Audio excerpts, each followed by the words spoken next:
Part 1, House of Horrors. Fred and Rose West. Chapter 1, A Home with Secrets, 25 Cromwell Street. They called it their home.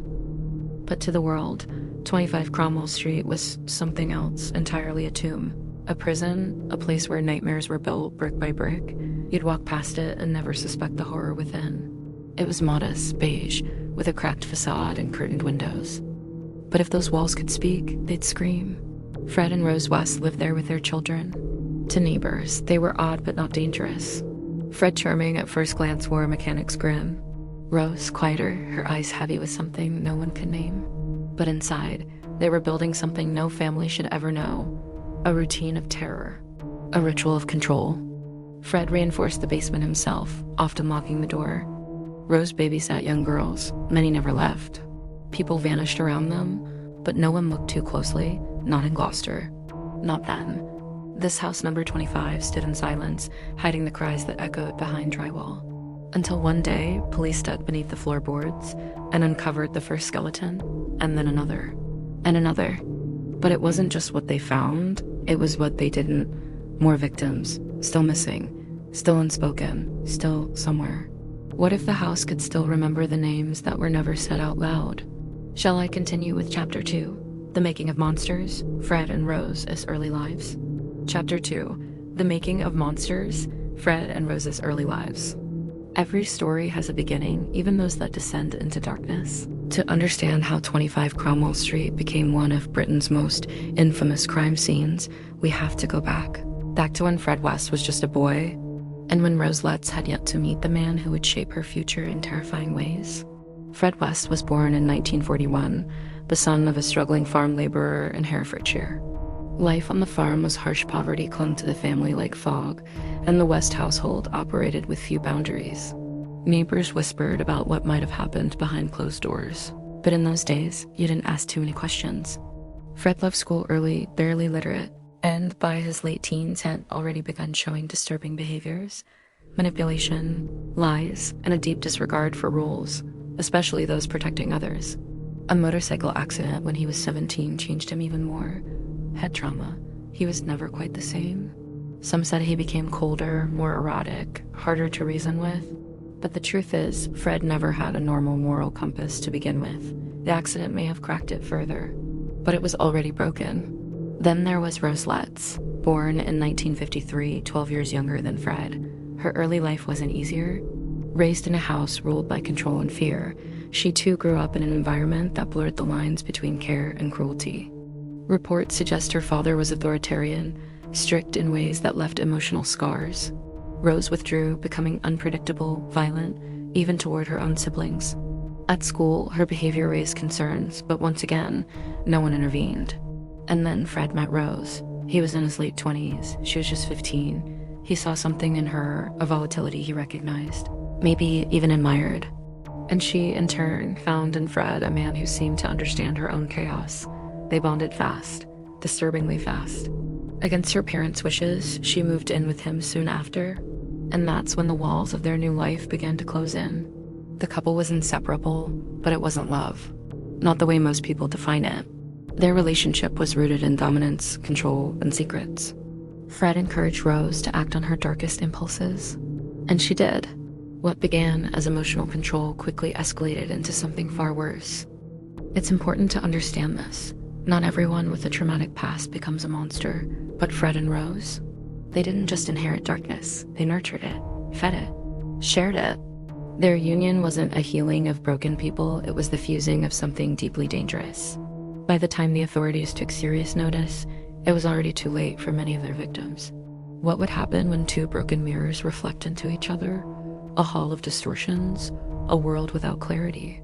That was Fred and Rose, and the house at 25 Cromwell Street would become their mirror maze. Chapter 3, Early Crimes and the Vanishing Girls. That started slowly, at least. That's how it seemed to those outside the West's orbit. A girl would disappear here, another there. Rumors would flicker like candlelight. But in the 1970s, it was easy for some people to vanish without much attention. And Fred and Rose West knew exactly who they could target. Their home at 25 Cromwell Street became more than a residence. It became a lure. Young women, often vulnerable or without strong family ties, were drawn in sometimes through ads, sometimes through kindness, sometimes through sheer misfortune. Fred, with his disarming charm and working-class grit, could put strangers at ease. Rose offered comfort, a maternal presence with a gentle voice. Together, they created a trap disguised as hospitality. One of the first confirmed victims was Linda Goff. She was 19, confident, stylish, and independent. She lived with the Wests for a short time. Then, without warning, she was gone. Fred claimed she moved out. He even told neighbors she'd run off with a boyfriend. No one questioned it. No missing persons report. No follow-up.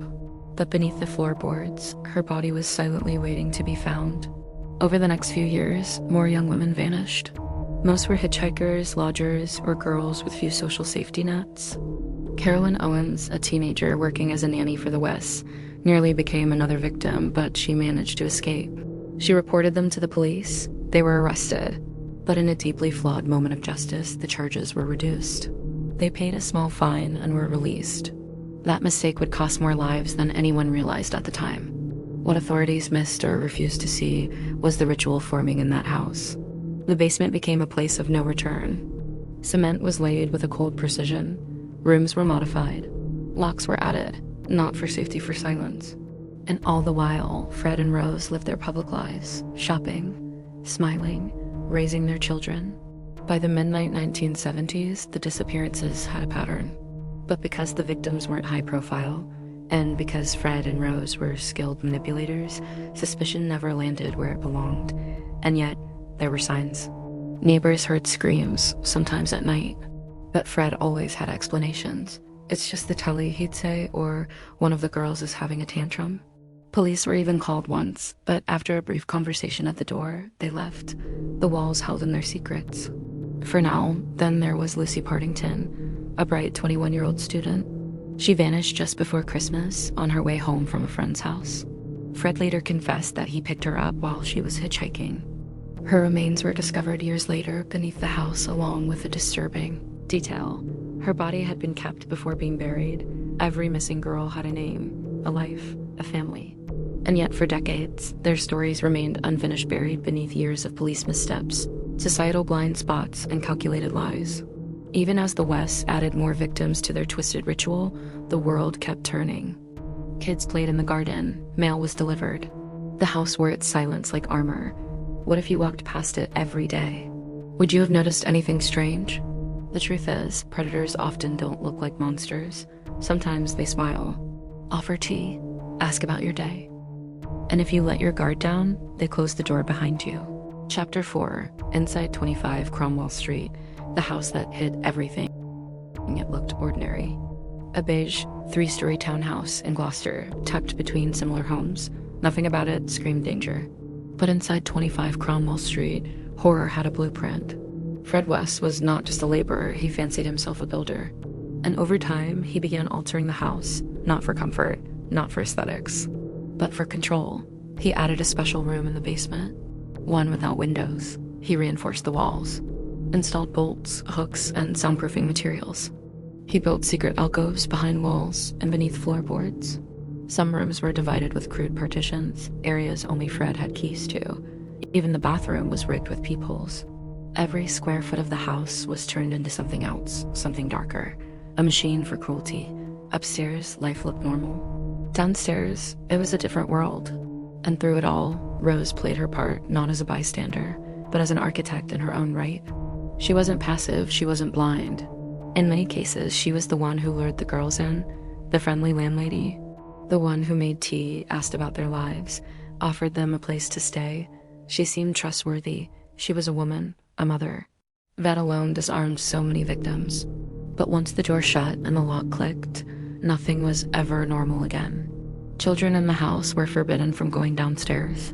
Certain doors stayed closed. When guests were invited, only certain rooms were shown. The rest was kept hidden behind wallpaper, beneath carpets, in the concrete of the cellar.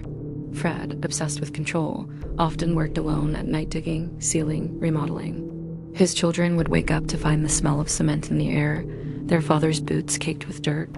Sometimes Rose would send the kids outside for hours without explanation. One child later recalled finding a bone in the garden, Another remembered hearing muffled cries in the floorboards. But they were just children, and children often aren't believed. The house absorbed everything: screams, silence, blood, secrets. It became a mausoleum disguised as a home. In time, Fred began burying victims beneath the floorboards of the cellar, digging shallow graves with calculated precision. Some were dismembered, others wrapped. Each victim treated not like a person, but like a problem to be hidden. Fred even installed a false wall in the garden to conceal remains. A section of soil always seemed fresher than the rest. But no one ever asked why. Rose, meanwhile, resumed life upstairs, making meals, cleaning, watching television. Her ability to compartmentalize was terrifying. Neighbors thought she was odd, even aggressive, but nothing more. One even described her as just a bit moody. And still, the house took in more girls, more lodgers, more lost souls. Some disappeared, others escaped, too afraid to speak. But the house never forgot, even after it was emptied. Even after the last body was unearthed, investigators described a strange heaviness in the air, as if the house itself was burdened with the memories of what it witnessed. Some officers refused to return. Others said they could hear strange echoes in the basement. A few even claimed their equipment malfunctioned in specific rooms, whether psychological or something else. The house at 25 Cromwell Street left an impression no one could shake. Years later, it was demolished, reduced to rubble, erased from the map. But even without its walls, its story remains. What happens to a place when it becomes a graveyard with a roof? 25 Cromwell Street wasn't haunted by ghosts, it was haunted by the living. And those who entered it never left the same. Chapter 5. Children of the House. What the West kids saw and survived. They grew up behind a door the world should have knocked on sooner. While neighbors imagined family dinners and bedtime stories, the children of Fred and Rose West were living inside a nightmare dressed as a household. The Wests had at least 12 children, some biological, some from previous relationships, and others taken in. To the outside world, it looked like a large, bustling family. But inside 25 Cromwell Street, childhood wasn't defined by innocence. It was defined by fear, silence, and secrets. Fred ruled the home with manipulation and control. Rose with volatility and violence. Both set the rules, and the rules changed constantly. One day, affection, the next, rage. The children were given chores, told to keep quiet, warned not to go near certain rooms. If they disobeyed, punishment came fast and often without reason. Some were locked in dark spaces, others were threatened. The house didn't just hide victims beneath the floors. It hid the suffering of those who lived above them. They saw things no child should see, heard things no child should hear. Some children later recalled strangers entering the house at night and never coming back. Others said they watched their parents dig in the garden, only to cover the soil carefully with rocks the next day. When questions were asked, answers came with menace. Fred would smile and say, "Mind your business." Rose would raise her voice or her hand. Still children talk, and over the years, a few of them did. To teachers, to neighbors, even to social workers. But each time, the system failed. Social services visited the home multiple times. Reports were made. Concerns were raised, yet no significant action followed. Rose was able to sweet-talk officials. Fred would nod, deflect, joke. Sometimes the children were told to clean up and smile before visits. In one case, a child reported being harmed, but the matter was dropped after a brief interview. It's a haunting pattern seen in too many cases, bureaucracy mistaking survival instincts for exaggeration. What does it take for someone to believe a child who's living with monsters? The answer in this case was years and too many missed chances. Eventually, some of the children escaped. They left the house behind, but carried the trauma with them. Many suffered long-term psychological effects, depression, PTSD, dissociation. Some tried to build new lives. Others struggled in silence, unable to process what had happened or what they'd witnessed. One daughter, Anne-Marie, later testified against her parents in court. Her story, harrowing and courageous, was one of the first cracks in the facade Fred and Rose had built so carefully. Her bravery helped unravel the lies, and her voice helped give justice to others who never had a chance to speak. It's important to understand, these were children. They didn't choose this. They were raised in darkness and expected to keep it hidden. And yet, somehow, some of them found the strength to speak, to survive, to confront what most adults can never face. What kind of courage does it take to grow up in hell and still walk out? Not all of Fred and Rose's children lived. Some disappeared. Others are suspected victims. Their stories are harder to trace. But those who did survive became part of the eventual reckoning. Without them, the case might have stayed buried, just like the others. Chapter 6, The Break in the Case. The police began to dig. It took decades. Dozens of missed warnings, whispered concerns. Children's cries lost in a maze of bureaucracy. But in 1992, the walls at 25 Cromwell Street began to crack, this time from the outside. It started not with a body, but with a question, a simple one. Where was Heather? Heather West was one of Fred and Rose's daughters, quiet, withdrawn, bright in school but troubled at home. Bright in school but troubled at home. She had vanished in 1987 at just 16 years old. Her parents claimed she'd run away, moved in with friends, found a job. But when relatives asked for contact details, they were given vague answers. No phone number, no address. Just a shrug and a story. Fred even joked once that Heather was under the patio. No one laughed. Over time, the joke became something else repeated too often, delivered too casually. The children heard it. Neighbors heard it, and eventually, the authorities did too. In August of 1992, police opened an investigation into the allegations of child abuse within the West household. It was triggered by one of their own daughters disclosing years of suffering. Her story didn't just mention cruelty, it hinted at something much worse. And when officers began interviewing other children, a consistent picture emerged: fear, secrecy, violence, and questions about Heather. By early 1994, police had enough to request a search warrant, not just for documentation, but for something far more unsettling. They wanted to dig. Officers arrived at 25 Cromwell Street with shovels, cadaver dogs, and quiet determination. Fred, oddly calm, offered to help. In fact, he led them straight to the patio, and that's where it began. Beneath the stones and garden soil, human remains. It was Heather. The West's stories began to unravel almost immediately. Fred was arrested. Rose denied everything. But the patio was only the beginning. Investigators expanded the search first to the garden, then the cellar, then inside the walls. Every place Fred had built, reinforced, or sealed was now suspect. They unearthed more bones, more victims. Some skeletal remains were dismembered. Some had personal belongings buried nearby: bracelets, fabric, rings. Fred had labeled the burial sites in his own drawings. He knew where they all were.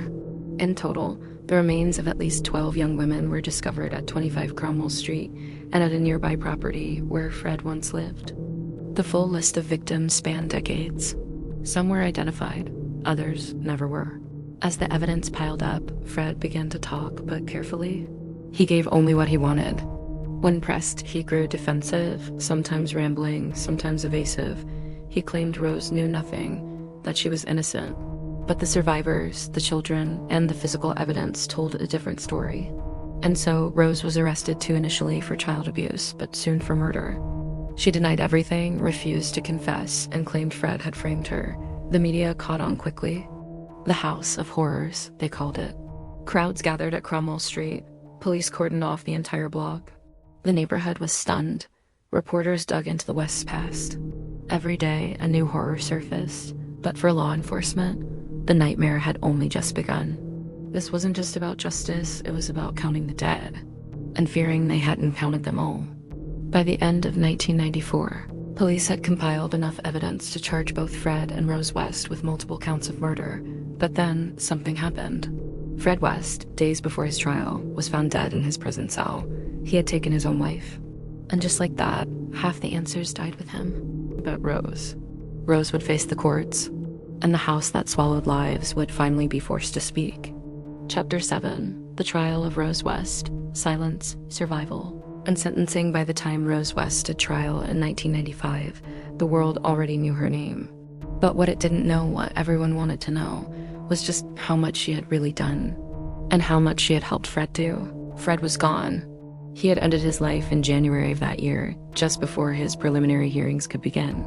He left behind scribbled notes, weak confessions, and an empty cell. With his death, the burden of truth and justice fell squarely on Rose. She faced 10 counts of murder. Women and girls whose remains were found in their home or at properties connected to Fred and Rose. Victims who had suffered in silence. Many of them young, vulnerable, trusting. Some were mere teenagers, runaways, nannies, even lodgers who thought they'd found safety behind the doors of 25 Cromwell Street. Rose West pled not guilty to all charges. Her defense team painted her as a victim of Fred's manipulation, a passive partner, a woman trapped in a web of coercion. But the prosecution saw something else, a woman who didn't just know, but participated. Someone who was not a bystander, but a perpetrator. The courtroom became a stage where horror was laid bare, not in screams, but in testimonies. One by one, witnesses came forward. Anne Marie West, the daughter of Fred and stepdaughter of Rose, gave one of the most pivotal testimonies. She spoke of years of abuse, manipulation, and trauma. Her voice shook at times, but she did not break. She recalled how Rose's cruelty could rival Fred's, how Rose would fly into violent rages, how she wasn't just complicit, she was active. Other children, now grown, told similar stories. They remembered the girls who came and never left. They remembered digging in the garden, hearing noises through the floor, being warned never to ask questions. A surviving victim, known only by a pseudonym, described the day she escaped. How Rose had stood nearby, not to protect her, but to watch. Forensic evidence corroborated what the victim said. Items linked to Rose were found near burial sites. Her DNA, her fingerprints, her voice on tapes. There were letters, photographs, and witness accounts placing her at the scenes of multiple disappearances. Throughout the 6-week trial, Rose West sat still, cold, rarely emotional. Observers noted how she rarely looked at witnesses, never cried, often whispered to her legal team, never to the court. She said little, but her silence screamed.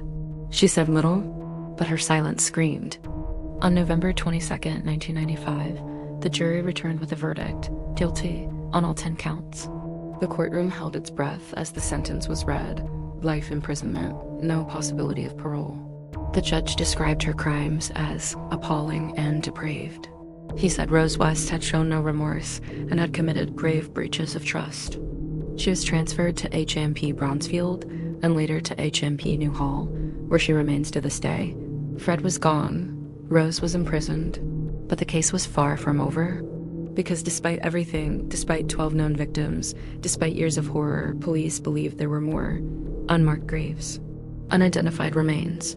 Missing girls never linked to the West, yet who vanished under eerily similar circumstances, and even worse, rumors of accomplices. People who may have helped, people who may still be out there. But for the families of the identified victims, the verdict brought some measure of closure. Not peace, but accountability. Justice doesn't erase horror, it only names it, labels it, locks it away. But the scars, they remain. And through it all, one truth became clear. The real story of 25 Cromwell Street wasn't just about Fred and Rose West. It was about the ones they silenced, and the voices who finally spoke. Chapter 8, The Unnamed and the Unanswered, the mystery victims and missing evidence. The trial was over, the verdict was final. Fred was dead. Rose was locked away for life. But for detectives, one question kept echoing through the silence. How many more? Because the truth is, not every victim buried at 25 Cromwell Street had a name. Several sets of remains were found in states that made identification difficult, even impossible. Over time, forensic teams worked with dental records, jewelry fragments, and decades-old clothing to match the victims to missing persons reports. Some were eventually identified, but not all. At least 2 victims remain unknown to this day. Young women whose names have never been confirmed, no birth certificate, no photo, no family standing in court for justice. They are ghosts of an investigation that may never be complete. The police had excavated every inch of 25 Cromwell Street. The cellar, the garden, the walls. But questions still lingered about other properties Fred West had access to: old homes, sheds, rural land parcels, and a nearby cafe he once worked on renovating. One area of intense interest was a farm in Muchmarkle, where Fred had previously lived. In 1994, officers searched the grounds and uncovered remains of Charmaine West, Rose's stepdaughter who vanished in 1971. She was just 8 years old, buried beneath the kitchen floorboards.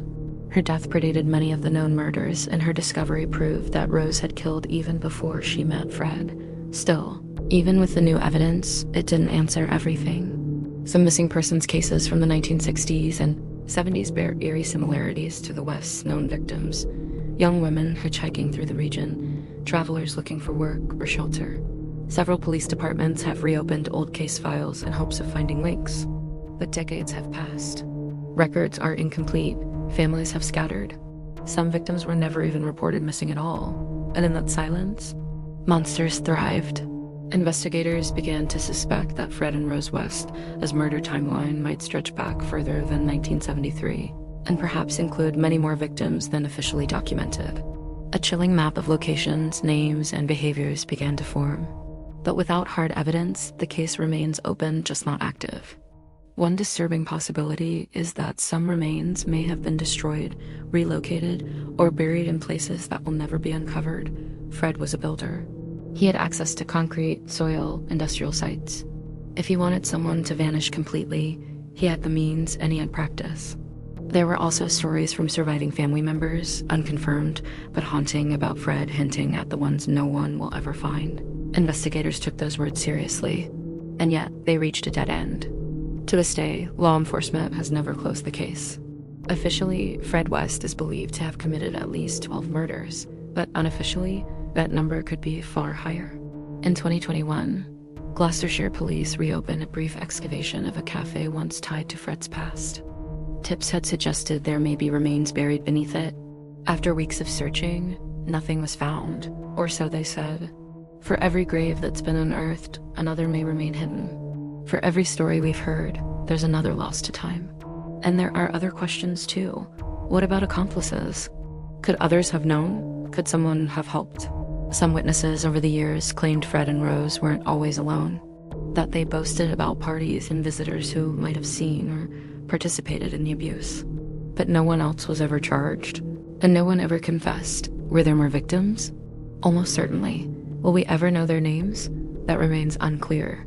What's certain is this: 25 Cromwell Street no longer stands. It was demolished in 1996, bulldozed down to its foundations. In its place, it's a small patch of grass, gated and silent. But its legacy? That can't be torn down. Not when there are still names missing. Not when there are still families wondering. Not when the ground might still be hiding the truth. Chapter 9, Legacy of the House of Horrors, Culture, Crime, and What We Missed.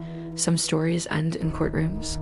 Some end with demolition, but the story of Fred and Rose West, it echoes, it lingers.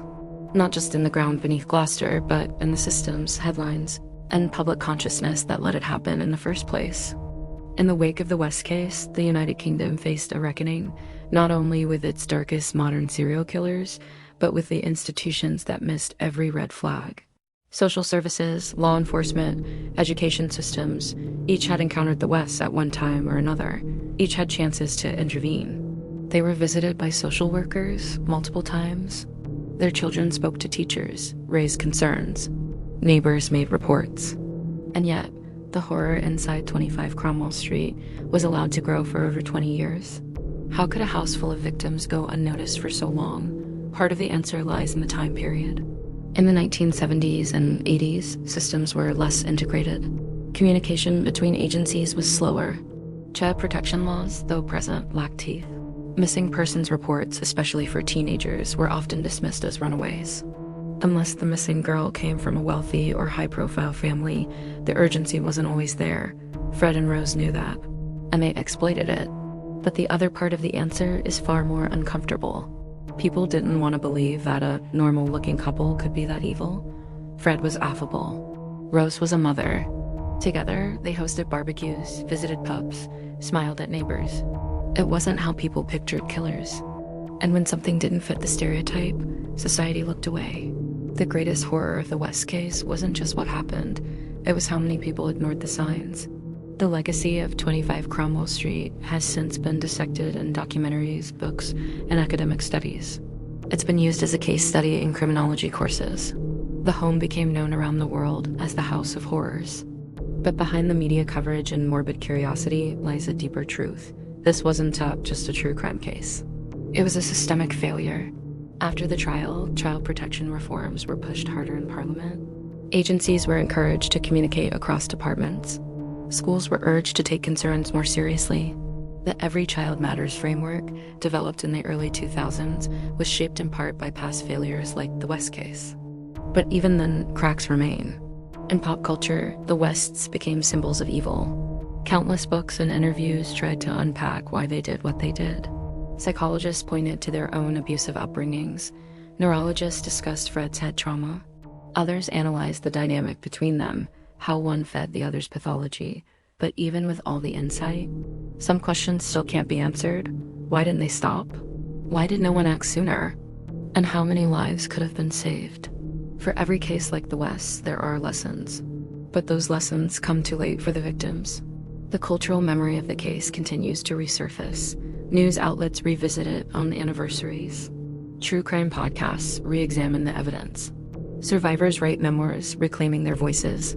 Even architecture students study how a home was supposed sanctuary became a cage. And in Gloucester, where 25 Cromwell Street once stood, the grass grows quietly over the scars.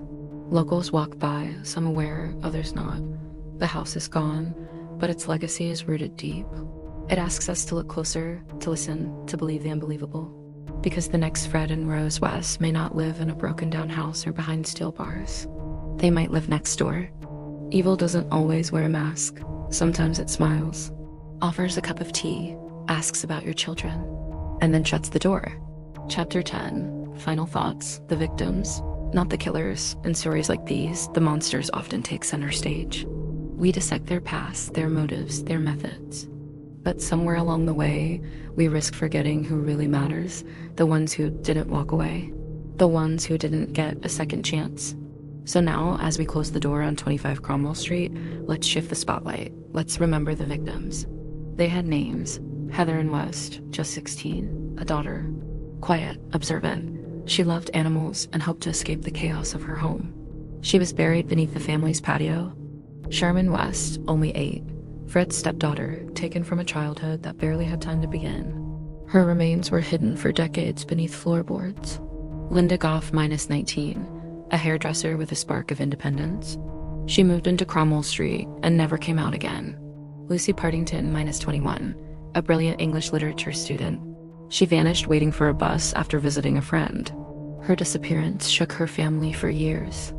Carol Ann Cooper, Therese Sigenthaler, Shirley Hubbard, Juanetta Mott, Allison Chambers, and Shirley Robinson, each of them young, vibrant, and full of life. Each trusted the wrong people. Each had futures that were stolen. Some were students. Some were travelers. Some had run away from difficult homes, searching for kindness, and found something else instead. Others remain unnamed, unknown. Bones without identification, teeth without records. Belongings with no family to claim them. These are the women who vanished before digital footprints, before widespread awareness, before society learned how easily people slip through the cracks. But they mattered. They are not just statistics. Not just victims of Fred and Rose West. They were daughters, sisters, students, dreamers. Their names deserve to be spoken more than the names of those who heard them. If we remember this story only as the tale of a killer couple, then we've missed the point. Because the true horror wasn't just what Fred and Rose did, it was how long they got away with it, how many people looked away, how many systems failed, and how many voices were never heard. That's why we tell these stories. Not to glorify the violence, not to feed morbid fascination, but to remember, to warn, and to honor. Every victim matters, every name counts. And every time we speak them, we pull them back from the silence that tried to erase them. In the end, the house is gone. The killers are gone, but their victims deserve to be remembered again and again so they are never lost to concrete or history. Because in every true crime story, the only thing that should echo louder than horror is truth. Which true crime case do you think is even more disturbing than this one? Drop it in the comments, and if you believe in remembering the victims over glorifying the killers, subscribe for more real horror that never forgets the human cost.